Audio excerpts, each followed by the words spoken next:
Hello, everyone, and welcome to another episode of the Tom Baker Show. It is great to be with you wherever and however you are checking us out. We appreciate you doing so. We hope that you enjoy this show. We are going to probably ruffle some feathers over the course of this show. I've got some topics that we're going to get into a little bit later that will probably stir up a hornet's nest, but that's okay. I've been there before and I'm happy to go back there again. This show is mostly about short track racing, but it really serves the purpose of trying to bring out viewpoints and news and situations to help the sport and call attention to things that could be perhaps different. And we're going to exemplify that in spades today. This show being brought to you by Radical Race Gear. If you are looking for driver's suits, shoes, crew shirts, any of that, if you want to look like a champion, Rad Race Gear is the way to go. RadicalRaceGear.com is their website. Go check them out. Thanks to Butch Lamb and his group for presenting this show today. Our first guest on the show is going to be Ryan Sheehan. Ryan is a racer, a driver coach, and a businessman, and he's about almost 1/3 my age. So he's got a lot going on at a young age, and we're happy to have him as part of our insider group. We're going to talk some IndyCar to start the show. Ryan, first of all, welcome back. It's great to have you, and I hope 2025 is treating you well so far. Yeah, thanks, Tom. Good to be back. Been a couple months, but having a super busy 2025. But I'm happy to be back. Well, it's good to have you back, and I want to start with one of your favorite divisions, IndyCar. We just got off an event at Long Beach that was kind of interesting for me. On the one hand, we had no yellows. That could be good or bad. We had low TV ratings, but it was going up against the Masters. And we had a driver in Kyle Kirkwood who just simply blew away the field pretty much. I'm curious, first of all, what are your general thoughts about Long Beach? How did you think it went? What are your thoughts about the race? Yeah, I mean, like you said, it's very uncharacteristic to have no cautions at Long Beach. I think that kind of threw everybody off. I'm sure the strategists were probably not expecting that. I'm sure, plan A was probably expecting one or two cautions, and so I bet that they were down to plan B, C, or D. I think nobody really expects any street course, you're riding up to the walls, you're pushing. Someone's going to end up in a wall eventually, but they proved everybody wrong, and it didn't happen this time. You're obviously kind of more in tune with that form of racing, and you have a couple different choices of tires, right? You got mediums, you got softs, and when you have a race like that where it's warm and there's no yellows, talk a little bit about, from the driver's point of view, how does that change the strategy, and then factor in the whole push to pass button thing, because I feel like in a lot of ways IndyCar doesn't need that. I don't think they've ever needed it, but we have it, and that became a factor later in the race. Yeah, I think pretty much any time you're green the whole time through, they don't obviously plan for that, and so usually you might have to save a bit of fuel, and you're also usually saving tires at the same time, because like we saw in Long Beach, they were switching off of the softer compound after 5 or 6 laps at the start. So it was definitely a race of conservation, and especially when you're somewhere like that, it's a lot easier to not crash when you're conserving, and so it kind of just compounds. You get to halfway through the race and there hasn't been a yellow, and so now everybody's saving. Now the likelihood of a crash is much lower, and so I think it definitely becomes maybe a bit boring for some of the fans, but I think it's if you're a fan of the sport, fan of the technical side, it can be really interesting to see the different strategies and see how people are conserving and who's pushing and who's not. And like you said, we get some of that with the push to pass, because obviously it raises the power of the engine, but that also burns more fuel. So we see different teams and different drivers who are limited to the amount of push to pass they can use. So it's really interesting to see, how everybody's different throughout the field. Yeah, I mean, I feel like at the end of the race, right? You sort of, and I always look, I'm old fashioned. I look at the push to pass, basically a video game button.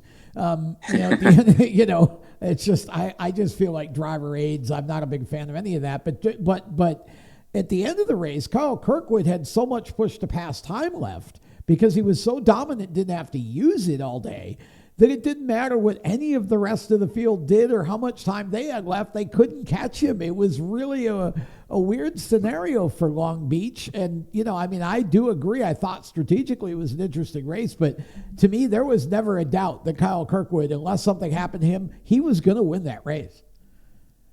Yeah, absolutely. I mean, he's already proven that he's quick there. Yeah. And Andretti's team in general, very quick on the street courses. And so I think, that combination of the track, the team, and the driver there was no better combo. And I think he's proven that he can, really compete with the top now. He's had obviously race wins before, but I think, that's a big confidence boost, and that's a big boost for Andretti overall. And I think that, we saw Colton Herta was really quick last year throughout the season. And now I think if the whole team can be at that level, I think they'll be really, really dangerous. So that leads me to the next question beautifully, which is, what can we take from this in terms of Andretti Autosport in general? Is this a signal? Because obviously we run a lot of road and street courses and IndyCars, most of it. Is this a signal that Kyle Kirkwood has a shot at the championship at the end of the year? I mean, are we back to that for Andretti? It definitely could be. I mean, we saw, I think it was an all Andretti front row. But then again, it's IndyCar. It's very unpredictable. So we could go to Barber in a few weeks and they could be nowhere. So I think we just have to keep watching. And I think it'll be hard to tell even, after a couple of races. I think people are forgetting that this was only the third round of the season. Obviously, IndyCar has some pretty big gaps. But I think we're getting into a bit more dense part of the calendar, and so we'll get to really see who can build some momentum and get some good results and really stand out as a championship contender. Do you think the gaps are good? I mean, that kind of brought up. That's one of my pet peeves with IndyCar is there are those big gaps, and I don't think they run enough races to begin with. But when you look at IndyCar right now, I mean, the ratings obviously weren't great, though it went up against the Masters. But Long Beach's ratings were dismal. For a national series. I mean, what are your thoughts on, what does IndyCar need to do different, if anything, in your opinion? What should they be doing? Yeah, I think having, big gaps is never good for a series that relies so much on, TV ratings and just fan interest. I think, I've never driven at Thermal Club, but just as a spectator, it doesn't really interest me. No. And I think the fact that there's a big gap from St. Pete, then you're at the Thermal Club, which isn't the most interesting race or track. And then there's, obviously it's not a huge gap, but there's a couple weeks until Long Beach. I think that just compounds and, kind of interest is pretty much gone by the time you get to Long Beach. And I think now with the Indy 500 coming up next month, it will maybe build back up, but I think they could keep Thermal, but I think they need to either put something, put a couple races in between, or at least, have not a massive gap between all the races. Because I think it just, they had such a strong start in St. Pete, as their first race on Fox. I think that it was, massive numbers compared to last year. And then they kind of just threw that away. Yeah, I mean, if you take the first three races together, the ratings are up. I mean, Fox has definitely increased the ratings, but race to race to race, I mean, I feel like we started with 1.5 million at St. Pete, and then we went to, 700,000, I think, at Thermal, and even less at in Long Beach. So you've got, you probably went down about a third You lost about a third from Thermal to Long Beach, which really is crazy because Long Beach, the attendance broke 200,000. So we know that there's a bunch of people interested in the race. It just seems like it's not translating to good television. So what would you fix? I mean, you're a fan, but you're also a driver who runs that type of racing. What would you fix to make this more appealing for me to watch on TV? Yeah, I mean, I think it doesn't help that the Masters was on around the same time. Fair. And then again, I think just the huge gaps. I mean, you see NASCAR, they run a race pretty much every week, and they're the most popular series in America. Yep. I think there are other reasons for it, but I think it definitely helps that you can consistently, turn the TV on a Sunday afternoon and NASCAR will be there, or the Cup Series will be there. But yeah, I think consistency. I think again we have another couple week gap until Barber, which I don't think will help. I think it'll be really interesting to see where the ratings are at for Barber, just to see if they go even lower. It's hard to go lower than where they were in Long Beach. I think Long 300,000, Beach I was think, pretty, yeah, for Long Beach, that was yeah, bad. pretty terrible. So it'll be interesting to see how Barber is on a rating and viewing standpoint.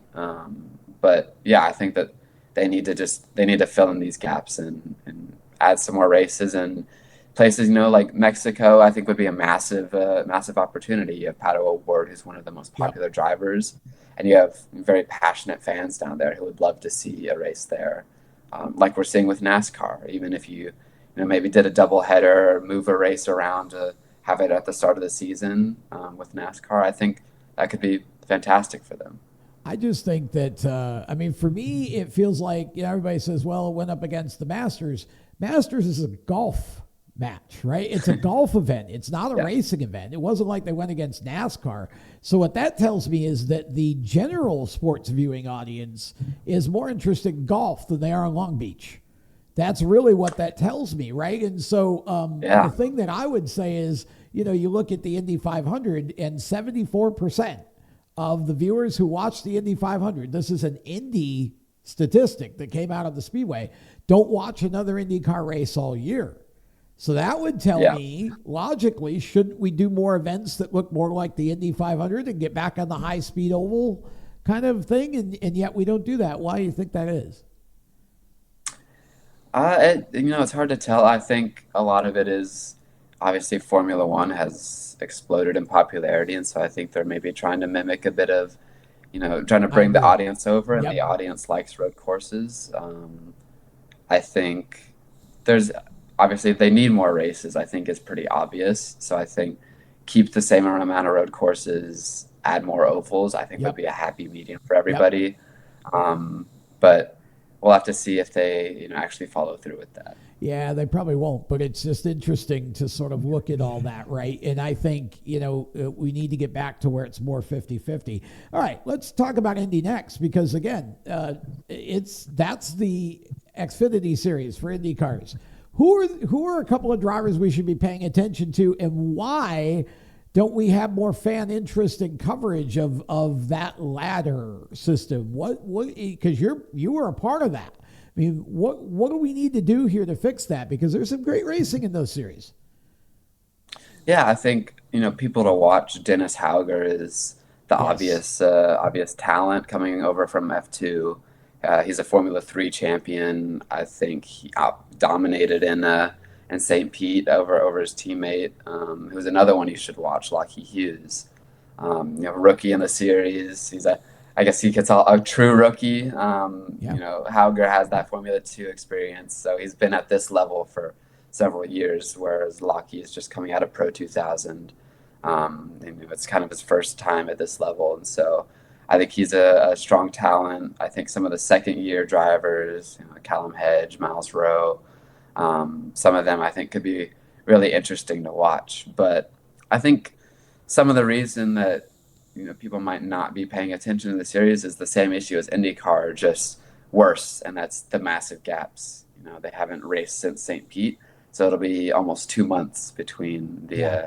the first and second round, and so I think if they want to get to an Xfinity kind of status, whereas it's almost as popular as, IndyCar, I think, some of the other top level motorsports in the US. Then I think that they need to race on more IndyCar weekends. And if it can be more IndyCar weekends, and choose some weekends that are closer together, so that you really have that momentum built with fans. See, I agree with the pairing them with IndyCar more. I mean, in F1, it feels like F4, F3, F2 over there. You're seeing those series on the same weekend, and the fans really get into it because Yeah. they're there to see F1, but they also get these series. And I agree. We need more races in that series too. Okay, you are speaking of the road to Indy ladder. You're now getting into driver coaching, which I think is cool, and I think it's perfect for you to do that. What was the genesis of your decision to add coaching to your already busy resume?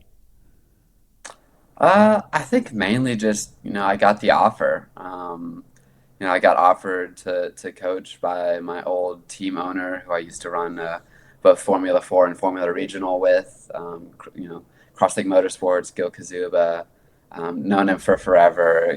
Great relationship with them. Yeah, just got the offer to coach their F4 and Formula Regional drivers. So it's kind of a no-brainer. I didn't have any conflicts, and so getting to be at the racetrack is always nice. So yeah, it just kind of came up out of knowing the team and being with them for so long. So, what is your role? What does a driver coach do at that level? Yeah, so basically, I'm in charge of, coaching the drivers. Obviously the engineers do a bit, but they're mostly focused on car setup and that kind of stuff and strategy. Whereas I'm, watching the video, looking at the data, trying to tell them where to improve, using my experience to maybe give them some tips, looking at racecraft, all that kind of stuff. So basically, everything the driver can do to improve is my job. So yeah, it can be a bit stressful knowing that this driver is relying on you to have good results, but it's also very rewarding when they have a good result, and that you kind of help them achieve that. For sure. The driver engineer, as Ross Bentley would call that role, is actually pretty well known. It's pretty widely used in open wheel single seater racing. And now of course we're starting to see more of it even on in NASCAR and some of the oval track big series. But it's awesome to have a coach. Talk a little bit about Crosslink and the team that you're working with, the drivers involved, and again help us to know why we should pay attention to them this year. Yeah, so I mean, I've been around Crosslink as an entity for 5 or 6 years now. Starting in their karting program in 2019, doing that for a couple of years, and then eventually graduating into Formula 4.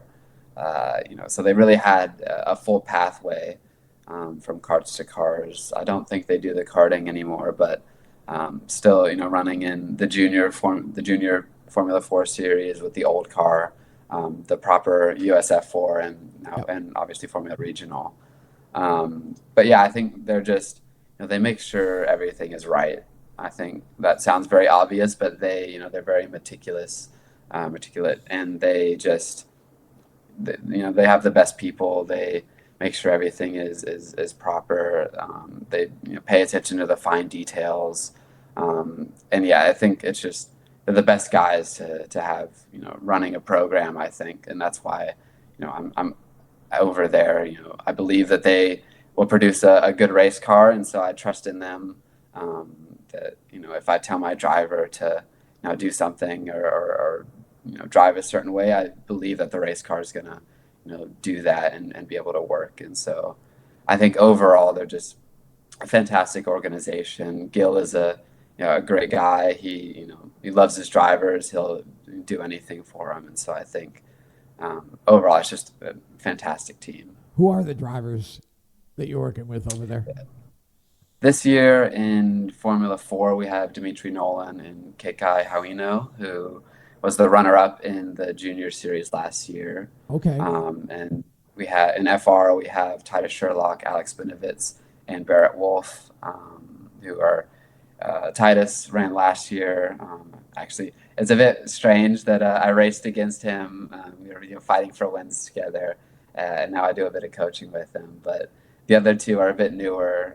Alex did the first round last year, had some trouble, and then obviously didn't race the rest of the year. But he's back this year. He's done very well, and Barrett is a true-blooded rookie, and he's also doing very well. So I think we have a great group of drivers, and I think they're going to do great things this year and hopefully bring home a championship. Well, we wish you the best of luck in that endeavor, because I know how much fun I have working with teams and seeing the drivers succeed. And we had an instance of that last night at Millbridge, which we're going to talk about later in the show. So that's awesome that you're getting to do that. What's on your schedule? What else do we need to know about what Ryan Sheehan's doing this year, and when are we going to see you back behind the wheel?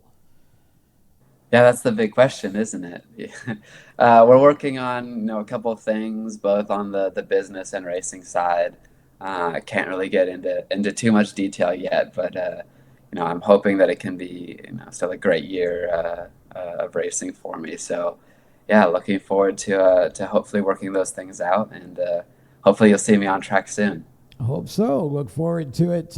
Talk about website. Where can people follow you? Yep. RyanSheehan.com. You can find everything there. We're on all socials, Insta, X, Facebook, all Ryan Sheehan Official or Ryan Sheehan Racing on those platforms. So, yeah, we're everywhere. It's hard to miss us. Ryan Sheehan, Shehan. Ryan Sheehan, thanks for being on the show. Appreciate it, and look forward to having you back soon. Yeah, love to be here. Thanks, Tom. And we'll be back with more right after this. Attention track and series owners. Elevate your fan experience with the TrackTune app. TrackTune works with your PA system. Fans and teams at the track can hear the announcers through their phones, ensuring everyone hears race calls, sponsor plugs, and more during race nights. It's simple to set up, affordable, and free for fans to download and enjoy. Visit tracktune.live for all the details. And join tracks nationwide on the app today. For over 50 years, FHS Superior Synthetic Oil has powered high-performance engines with unbeatable protection and speed. Whether it's drag racing, go-karts, sprint cars, stock cars, or your daily driver, FHS stands for high speed and delivers every time. Their advanced synthetic oils boost your engine's responsiveness, acceleration, and efficiency, giving you the winning edge on every lap. Visit FHSoil.com today to find the right products for your engine. FHSoil.com. For race fans across the United States, GetInTheStands.com is the place to find racetracks where you live and where you're traveling. Just go to GetInTheStands.com and enter your location. You'll see the tracks within 100 miles of that point, either as a list or on a map. GetInTheStands.com is 100% free to use and mobile friendly. So whether you're on a computer, a tablet, or on your phone, there's no need to download an app. To find racetracks across the United States, open your web browser and head to GetInTheStands.com. GetInTheStands.com, your racetrack directory. Welcome back to the show, and it's time to go short tracking. We will talk NASCAR a little bit later in the show. I specifically want to talk about some things Kyle Larson said. We'll get to that, but we're going short tracking for a bit here. I want to talk about Millbridge Speedway. If you have never seen a race from Millbridge Speedway, grab Dirt Vision and subscribe to that and watch. Millbridge Speedway is the probably least or the smallest big track in the country, as I like to call it. Micro sprints are the headline division there, but they run outlaw carts as well. It's a small dirt track here outside Charlotte, for those who don't know. And they run on Tuesdays, Wednesdays, and Saturdays. Now, this past Wednesday, we had one team that basically swept the micros, and it was one of our clients. Kyle Beatty Racing won both the wing and non-wing division. That's not the story, although it is certainly a story. The story is who won in the wing division for them, and that is Carson Elledge. A lot of you who watch Door Bumper Clear or listen to it on a weekly basis know about Carson, and those who may be in tune to the Cars Tour now know her as a media relations kind of person there. But we talked about both in this post-race interview. Carson went out and subbing for Carter Beatty, who was injured in a crash a few weeks ago. She went out, she won practice, she won qualifying, and she won her heat, and then she won the feature. I think she led every lap that she raced last night, just about. Incredible performance by Carson Elledge, and I wanted to give you an opportunity to hear from her. So here is Carson Elledge. At Millbridge Speedway. Some of you think you know Carson Elledge from Door Bumper Clear. Well, we just saw an example of why Carson Elledge deserves to be on that show. Not only is she good at media, she is a doggone good race car driver, and Carson just subbed in for Carter Beatty in the Wing Micro here at Millbridge, and she was fast time, won her heat, and won the feature. Great job. Talk a little bit about driving a micro. Yeah, it was definitely a lot different than what I'm used to with the Outlaw cart. I joke and I say it feels like a Cadillac compared to an Outlaw cart because you got power steering. I've heard that before. But all in all, it was fun. After I did it last week, I told Kyle Adam and my stepdad, LW, I said, you guys might have made a mistake. I said, it was having a lot of fun. And, you know, obviously the circumstances suck because Carter's, you know, hurt. And but I'm lucky and thankful that I could fill in for him, and also that we could have such success tonight. So it was really cool. A lot different than what I'm used to. I haven't ran a micro since 2019 at a Tulsa Shootout, which just all in all is so much different than this.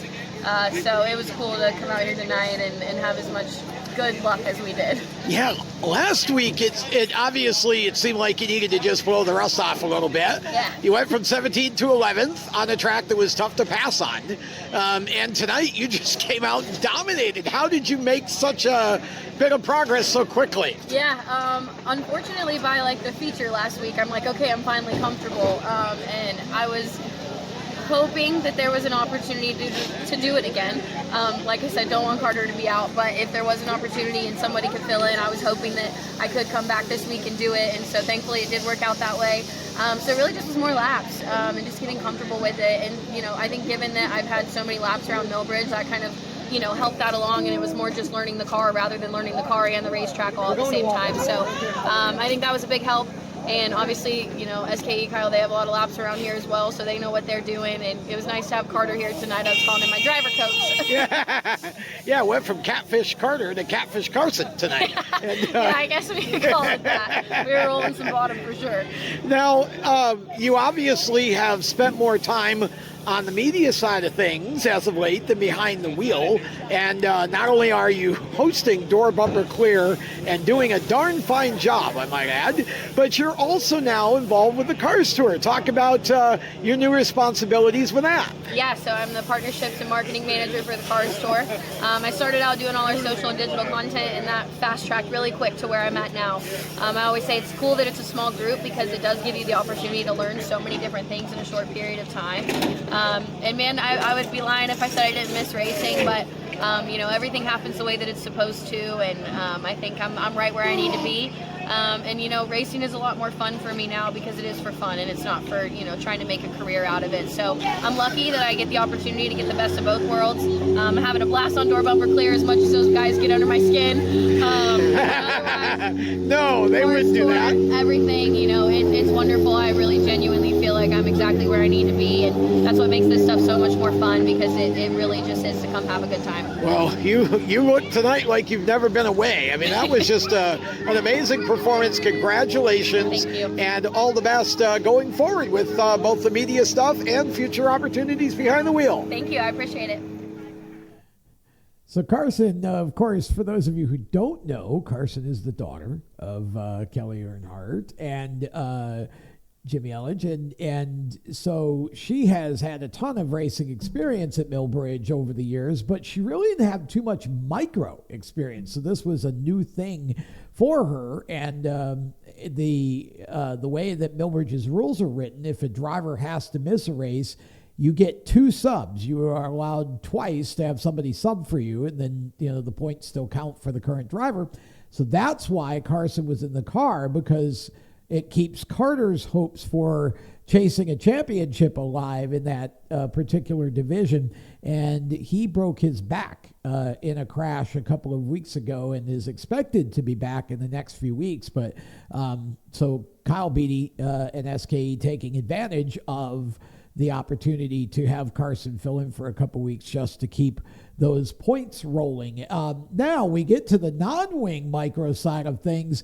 There is a driver that I'm telling you has the makings to be a star in this sport. Both off the track, he does a great job with his social media, great on camera, but on track, this kid is a beast. Lightning London McKenzie is the driver. He's 15 years old, and London races asphalt, running late models. He's running ARCA East this year and running Legends cars.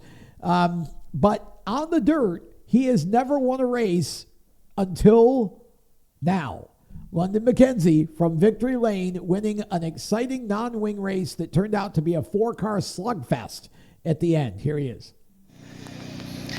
At Millbridge Speedway, where Kyle Beatty Racing and SKE have just picked up 2 huge feature wins in microsprint action. This is Lightning London McKenzie. Ran the non-wing micro event and got his first ever micro sprint win at Millbridge. This has to be sweet. Man, I cannot tell you. This is actually my first win on dirt, period, which wow. We've been chasing this for probably 5 years now, started in the box stocks, moved up, finished second several times, just could not get it done quite. But man, SKE, Adam Welch, Kyle Beatty, they brought the piece tonight. I tried to show up with the driver. Man, we got it done. I cannot thank them enough. I want to thank the Lord. I know He guided me through that race. He kept me safe, and just everything that had to happen happened. But I want to thank you for taking this video and getting the social out there. But man, this is more sweet than you know, and I cannot wait to go get a waffle from Winners at Waffle House. you and Brendan Queen partying with chocolate milk at Waffle House. All right, so talk about that race a little, because that ended up being a 4-car race at the end. Just incredible. You swapped the lead several times back and forth. What's it? I mean, how do you just keep slide jobbing the car? Like, it was incredible to watch. It just seemed like you knew what you had. Yeah, it's really good being around. It's like a whole community out here at Millbridge. We all know each other. We know how we race. We know our style. Having Hayden Wise behind me on that one restart, she slid it up in there. We crossed each other over several times. That was fun to watch. Hard competitor throughout that race, but I think that we all know what we're capable of. And with this SKE built machine, I've gotten comfortable in knowing it, and they brought the piece tonight, and just can't wait to see what we hold for the rest of the year. Well, you finished 8th in the ARCA East race down in Florida, and now you've got your first dirt track win, and you're going back and running at Rockingham over the weekend. So some crazy momentum going into that one. What's it going to be like for you to take on the mile at Rockingham? Man, I've been on it in iRacing, trying to practice, learn the track. It's definitely going to be fast, a little faster than we're going here at Millbridge, but part of the reason I do dirt and I love it so much is because everything happens so fast on dirt. So many things. I'm sure you can watch the replays and see how many things are moving around you and how close you have to get to the wall. So I think going into Rockingham, this prepares me really well. And on asphalt, it slows down the movements a little bit.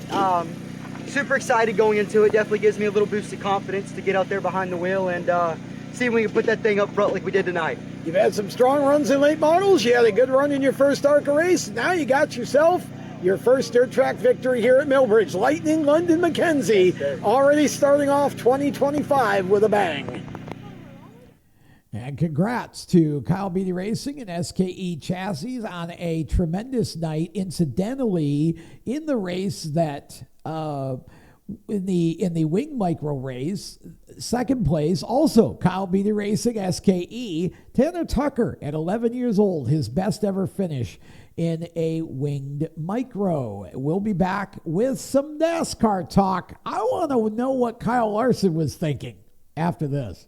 for race fans across the United States. GetInTheStands.com is the place to find racetracks where you live and where you're traveling. Just go to GetInTheStands.com and enter your location. You'll see the tracks within 100 miles of that point, either as a list or on a map. GetInTheStands.com is 100% free to use and mobile friendly. So whether you're on a computer, a tablet, or on your phone, there's no need to download an app. To find racetracks across the United States, open your web browser and head to GetInTheStands.com. GetInTheStands.com, your racetrack directory. For over 50 years, FHS Superior Synthetic Oil has powered high-performance engines with unbeatable protection and speed. Whether it's drag racing, go-karts, sprint cars, stock cars, or your daily driver, FHS stands for high speed and delivers every time. Their advanced synthetic oils boost your engine's responsiveness, acceleration, and efficiency, giving you the winning edge on every lap. Visit FHSoil.com today to find the right products for your engine. FHSoil.com. Attention track and series owners, elevate your fan experience with the TrackTune app. TrackTune works with your PA system. Fans and teams at the track can hear the announcers through their phones, ensuring everyone hears race calls, sponsor plugs, and more during race nights. It's simple to set up, affordable, and free for fans to download and enjoy. Visit TrackTune.live for all the details and join tracks nationwide on the app today. We are back on the Tom Baker Show, and I want to know, we're going to switch to NASCAR here for a minute. We'll talk, because real quickly, NASCAR's coming back to Rockingham. We'll get to that just before the show ends, but let's talk about Kyle Larson first. I want you to watch an interview with Kyle Larson, and then we're going to talk about what he said. Kyle Larson gets the helmet off, and Kyle, what a dominant performance. You won 2 of the 3 races this weekend, but I just heard you say on the radio, we did this one for John. What did John mean to you, Kyle? Yeah, no, this one's definitely for John.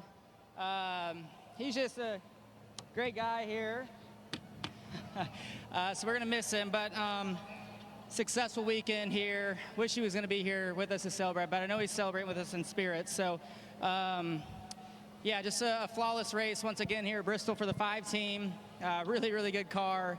That was a lot of fun. You know, however many laps of green we ran there was a lot of fun, and I was pretty comfortable with things, and then Denny came on really strong there before the pit cycle, and then yeah, just kind of kept the pressure on from there. So I knew I had to make some good moves in traffic. Felt like I did a pretty good job there in traffic. Split the middle sometimes when I needed to. So yeah, just a lot of fun. A little bit out of breath. It's just so high pace here, and heart rate's up. So really cool. Thanks to HinderCars.com, Chevy, Prime, Valvoline, this whole team. You know, the pit crew, this is their first win with the 5 teams. So it's going to be fun celebrating with them. And yeah, just good to be back in Victory Lane. Cliff Daniels, your crew chief, told me, we're going to have to play in the moment. We don't know what to expect today. Kyle, this was not the race we all expected. What from your perspective, I mean, at what point did you realize this is not going to be a tire conservation race? Yeah, I don't know. I mean, early on, yeah, we were all kind of just riding in line like we did in the spring last year, and I was just trying to keep an eye on the track, and I felt like, you know, it was starting to get a little bit darker on exit, so I was like, all right, that means some rubber's laying down. And then people kind of got the middle working, and then we get back down. So I was like, screw it, I'm just going to go to the lead here and pick the pace up, and maybe the pace will help lay the rubber down even more. And it did, and it turned into a normal Bristol track there for us. So really played in our favor. Obviously, having the track position helps a lot. You know, if Denny's in front of me, it could be a totally different story and be really hard to pass him. But glad to stop his three-peat. We hate to see him win, so as I'm sure you guys do too. But it's just good to be back here in Victory Lane. Good to see Kyle Larson get the win, and he does it for John Edwards. So Kyle was happy to stop Denny's three-peat. Kyle is turning into, if this is WWE, and boy, NASCAR sure seems like it wants to be at times, doesn't it? Kyle is turning into a heel. Because what you didn't see, because it wasn't in that interview, that was his Victory Lane interview, obviously, from the Cup win on Sunday. What you didn't see is in subsequent interviews, Kyle said he likes to go back and run Xfinity in trucks. And when he does that, he wants to embarrass the field.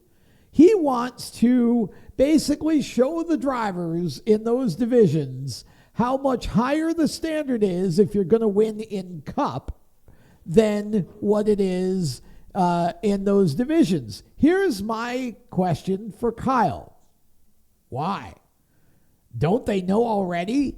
I mean, we all know that the reason Kyle signed up for the races that he did, which, of course, he wanted 2 sweeps this year, right? He picked Homestead and Bristol because he's great at those tracks. He wanted 2 sweeps. Well, he didn't get either one of them. And I'm glad. And Kyle basically, in his comments, proved my point of why I don't think we should be allowing Cup drivers like Kyle to go back and run the lower series.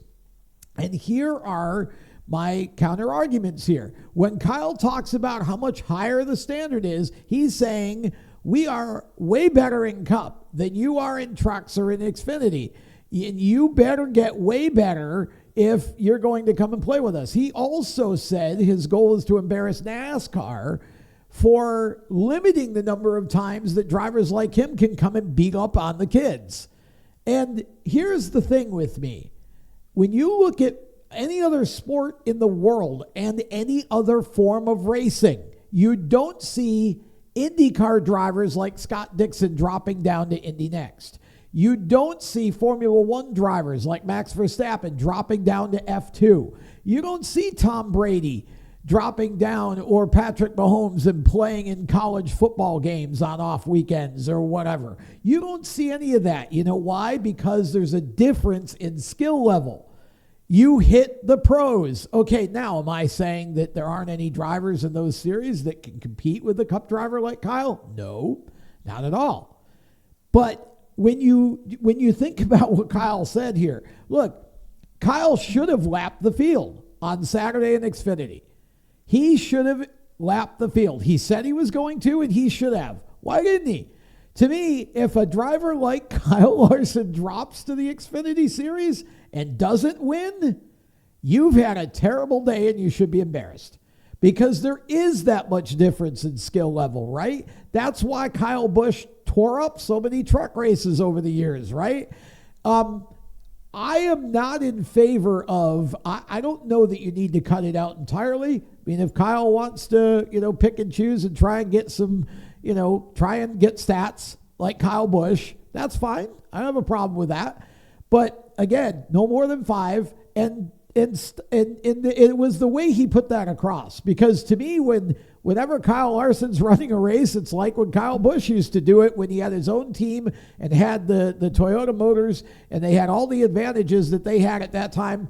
You expect Kyle to win every race. There's no reason for me to even watch it. I know who's going to win. And when they don't win, it is a cool surprise, but it also, to me, they should be embarrassed because it is a higher level of competition. So I don't know. It's a mixed bag for me, but I just thought that his statements were silly and borderline arrogant, even though I understood what he actually meant. Kyle Larson, just go race. Stop talking so much. That's it for this show. We have got more coming up, obviously, on steeringwheelnation.com and also on our Facebook and Instagram at The Wheel Nation. Catch us on PowerTube TV with our streaming page as well. I'm Tom Baker. So long.